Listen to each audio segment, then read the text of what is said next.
Am I the a-hole stories? Am I the a-hole for not wanting to continue fighting for custody of my 9-year-old daughter? I know the title will automatically have many call me the a-hole, but I am really struggling with my situation. My ex and I share our daughter 50-50. We do not have the best relationship, constantly in and out of court since my daughter was 1. She married into money, has everything she's ever wanted, more children, multiple cars, etc., but she still wants full custody of our daughter. When the pandemic started, she kept our daughter claiming I would expose her. She refused to let me see her or talk to her for 2 months. I, of course, contacted the police multiple times who did nothing and my attorney couldn't do anything. When restrictions were lifted, I was reunited with my daughter. Things were great for the first couple of days, but then her attitude changed.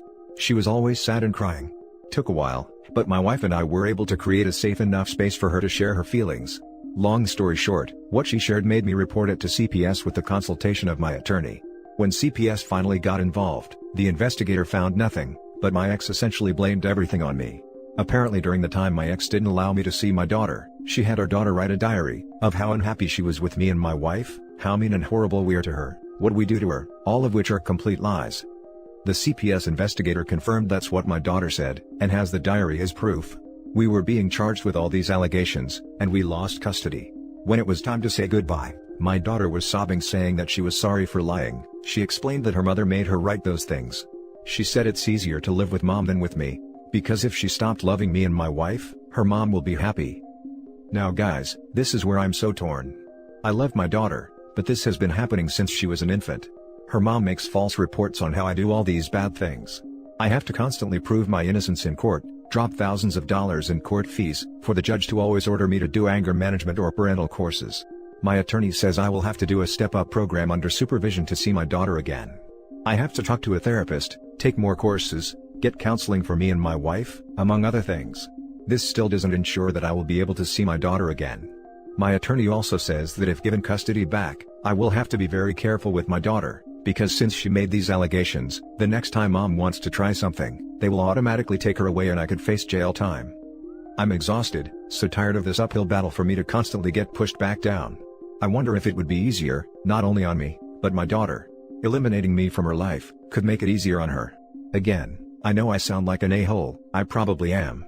I just don't know what to do anymore. Now for the top comments.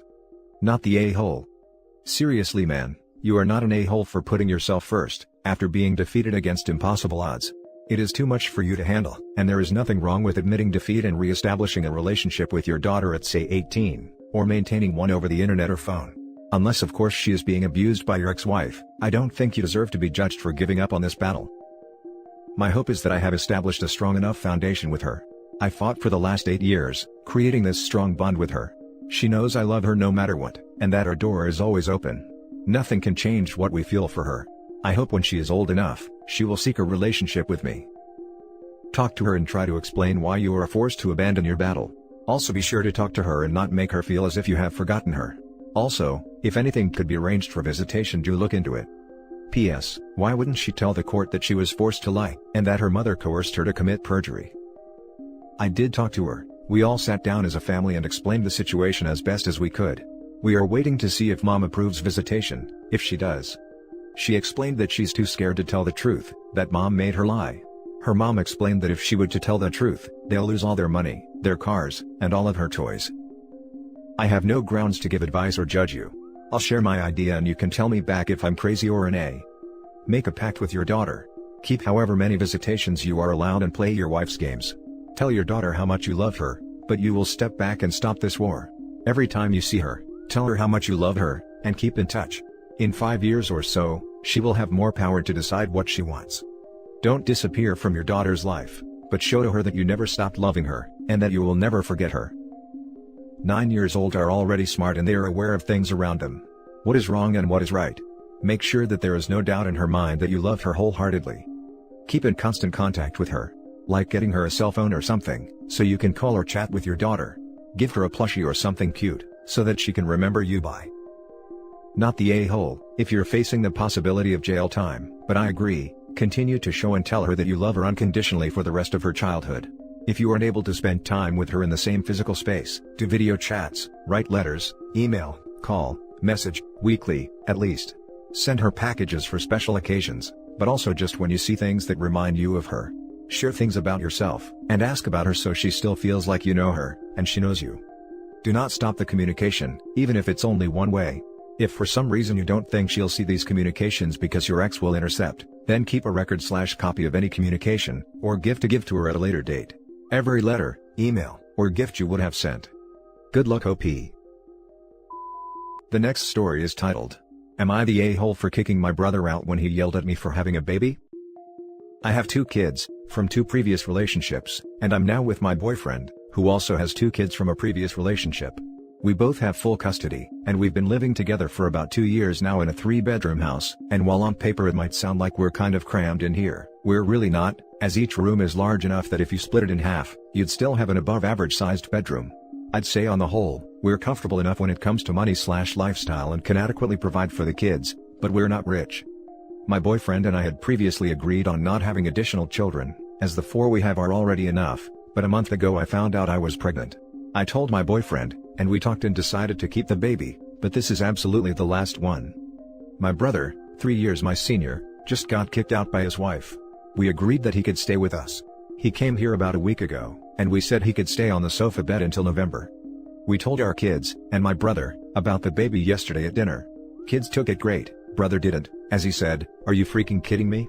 I asked to speak to him in the office and asked him what the issue was, and he then began telling me this was a horrible idea, that we already have 4 kids and don't need a 5th, especially as I now have 3 kids with different dads, and that a 5th kid would reduce the quality of life of the other 4.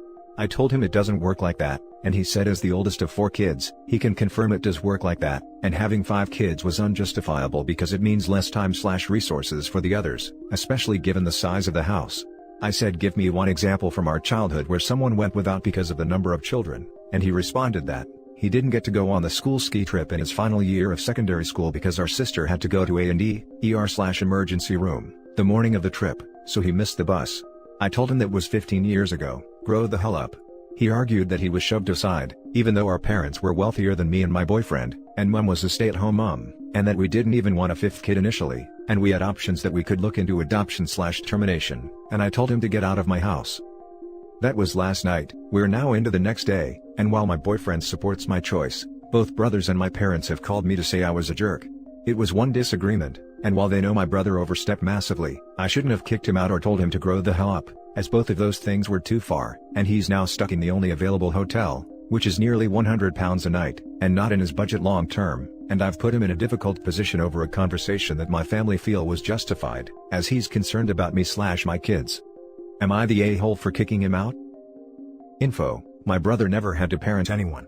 If there was any parentification among my siblings, it was put on me and my sister because, despite being the middle children, we were mature compared to our brothers. My older brother always got to do his extracurriculars, was always going out with friends. Hell, I was packing his lunches when I was 13 and he was 16. Which is why I'm determined to not let that happen with my kids. Now for the top comments. Not the a-hole, he has no say in how you live your life.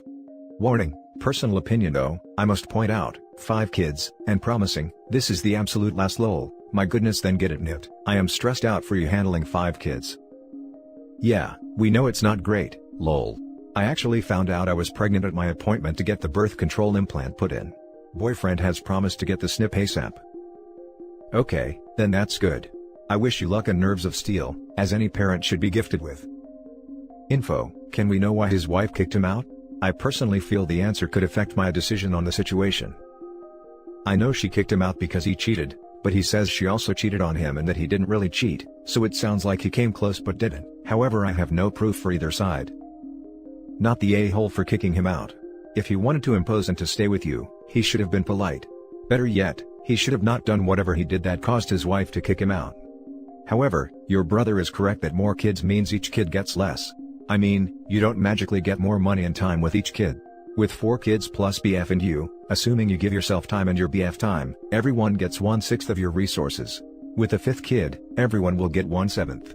And when the baby is a newborn, the baby will get nearly 100% of your resources, so for a while everyone else gets 0. But none of that is your brother's business. He was an A. As the oldest of 8, I would like to put in my 2 cents on that second paragraph.